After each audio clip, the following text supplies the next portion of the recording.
Blitzwing is the only official triple changer in the animated toy line, and for the most part pulls off two distinctive vehicle modes. There is obviously a major G1 influence at work, as the color palette is almost exactly the same as the 1985 figure. He is modeled in a sandy gray, black, and purple, with red highlights back here on the wings, and a gold Decepticon symbol here on the canopy.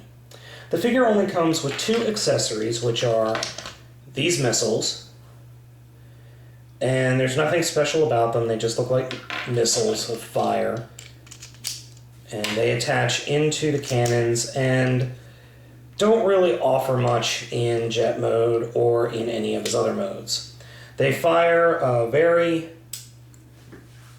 they maybe go 10 inches high, not very high at all. Once the figure is freed from its bondage of bands and twist ties, and there are quite a few of them, the first thing that is noticed is that the jet nose doesn't like to stay up all that often. I mean, you could just literally move the figure a little bit and it falls off. Also, the treads are wobbly and the wings move and these parts snap off way too easily. This is due to the fact that almost nothing on this figure actually pegs into place. The only pegs that can be found are on the wing assemblies here, on the hands, which peg into each other underneath here, and on the very back of the legs, which peg into the treads. While this does make the jet mode look a little sloppy when you pick it up, it does not affect either the tank mode or the robot mode in the least bit. The other detractor is this gaping hole right here in jet mode. And that being said, the jet mode is the weakest mode of the figure. The main reason is because of the juxtaposition of a jet with half a tank fused to the bottom of its fuselage here. While it doesn't look too bad, it just feels wrong, especially with the tank turrets hanging off the back of the mode like this. I mean, this just looks sloppy. The other reason that this is the weakest mode is that whenever you pick up the figure, things just fall out of place. I mean, you pick it up too fast, and the nose will fall off, or you squeeze it too much, and the wings will get crushed in like that. These parts will pop off, or you just pick it up and this thing flops around. It's not pegged in anywhere.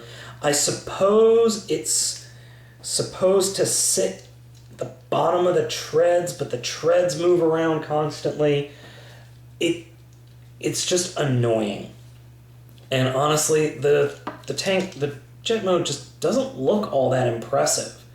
Plus you've got the robot feet hanging out here, so what are you going to do? Now, the tank mode is a different story altogether. Transforming into the tank is very, very easy. You simply make sure you put your finger here, collapse that in, and then rotate that into the body.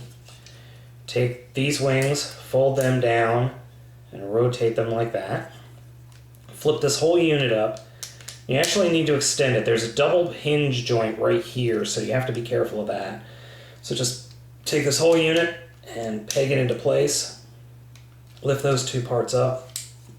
Come back here and open these to rotate the feet into. And close that. And take these, rotate them in, and then push them down. And there is the tank mode. In this mode, the turret can turn 360 degrees, but has no up or down aiming, unfortunately. That doesn't really take away from the mode that much, considering how anime-inspired this thing looks. It also looks like something out of Metal Slug. Oh, sorry, that was my ring. It looks like it's out of the Metal Slug games. That's really where I think this thing looks out of. Also, I really like the fact that the red highlight is here. It looks like if you go into a tank, there's always a little, in the old tanks, you always had a view screen, and now it's a head-up camera that projects to an LCD for the driver. I mean, that just looks menacing. The tank mode is rather small, but that is due to the entire figure literally collapsing into this smaller mode. This is also a great display mode, as it has a very small footprint, and like I said earlier, looks really menacing. The missiles obviously go in here. I don't really care for the missiles. I think it makes the mode look kind of silly now. It doesn't look all that great, so I don't bother. I just put them off to the side. But I really like this mode. It's just a fun little looking tank, and I really like it. Changing from the tank to the robot mode is just as easy as unfolding the instruction sheet that this guy comes with. All you have to do is extend the legs and flip out the feet. The feet are actually really tight, which is good.